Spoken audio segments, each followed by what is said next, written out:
Hi, this is Tutor Nick P, and this is noun phrase 277. The noun phrase today is swan song. Okay, somebody wants a screenshot. Do it right now. All right, let's get right into it. If someone says that something is someone's swan song, so yeah, we often say something is somebody's swan song. It is thought to be the last time that they will do something for which he or she is famous. For example, the last time an actor gave a performance or a singer a concert. So that could be their swan song. It could be thought of as a farewell appearance, especially if they know they're retiring and they're not really planning on coming back again. All right, let's continue. The phrase originated from a legend in ancient times that a swan is mute, means most of his life he doesn't talk or make any sound.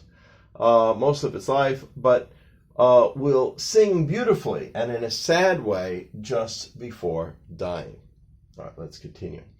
This legend was claimed to be false as far back as the Roman author Pliny the Elder.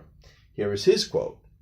Observation shows that the story that the dying swan sings is false. So this was even still a couple thousand years ago, but people still carried on with this phrase. And maybe some of them still even had the belief, I'm not sure. But, it's not really completely true.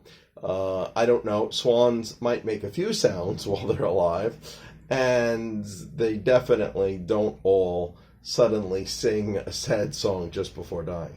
All right, so let's continue. Having said that, there are still many authors who have used this term in the past and still in the present. So it sounds kind of cool. It could go along with some sort of, story or poem or something. Here is one from Shakespeare.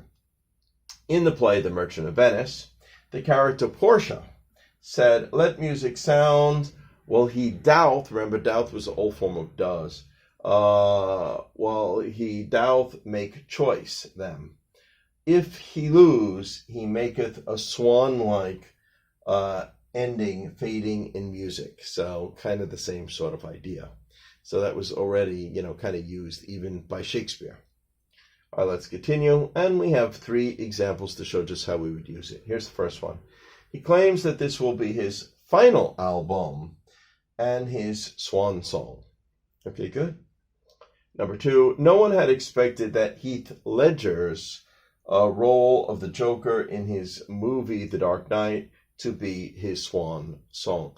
Yeah, because he was still young. Remember Heath Ledger, what was he, like 20s, 27 or something? He was only in his upper 20s, so he looked like he had a long career ahead of him. And he already finished the film. And I think the film might have been out or not out yet. But either way, it got shown, and then he got nominated for it, and he actually got what we call a posthumous award, which means you get the award after you're already dead. So he was dead before he actually received the Academy Award for it, but that was his final role. That was his last movie. All right, and number 3 here. The last speech he made was his final swan song before he died. Okay. Anyway, I hope you got it. I hope it's clear. I hope it was informative. Thank you for your time. Bye-bye.